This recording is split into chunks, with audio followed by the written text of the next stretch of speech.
Laurent Alexandre, on vous retrouve une nouvelle fois. Comment vous expliquez que le gouvernement ne réponde pas favorablement à la demande des soignants? Je voudrais revenir sur une manifestation qui a également eu lieu aujourd'hui à Saint-Ouen en Seine-Saint-Denis pour protester contre le projet d'implantation du Grand Hôpital Nord qui va entraîner 300 lits de moins avec la fin des hôpitaux Bichat et Beaujon. Comment vous l'expliquez? Il y a trop de lits en France. Nous avons des durées de séjour qui sont trop élevées. Il y a beaucoup de soins qui sont réalisés à l'hôpital qui pourraient être réalisés en hôpital de jour et en chirurgie ambulatoire. C'est la réalité.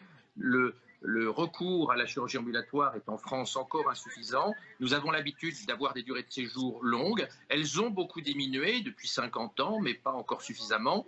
Donc notre problème aujourd'hui, c'est pas d'acheter des nouvelles casquettes pour les infirmières un peu fantasques, c'est de rationaliser le système de santé parce que nous avons besoin d'énormément d'argent pour la dépendance. Il va falloir des centaines de milliards dans les décennies qui viennent pour la dépendance.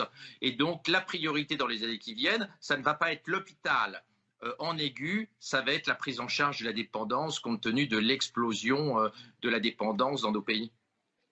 Quelle évolution peut-on espérer avec cette crise sanitaire? Vous disiez qu'il y avait trop d'hôpitaux, trop de lits, pardon, dans les hôpitaux, mais on en a eu besoin pendant cette crise sanitaire, Laurent Alexandre.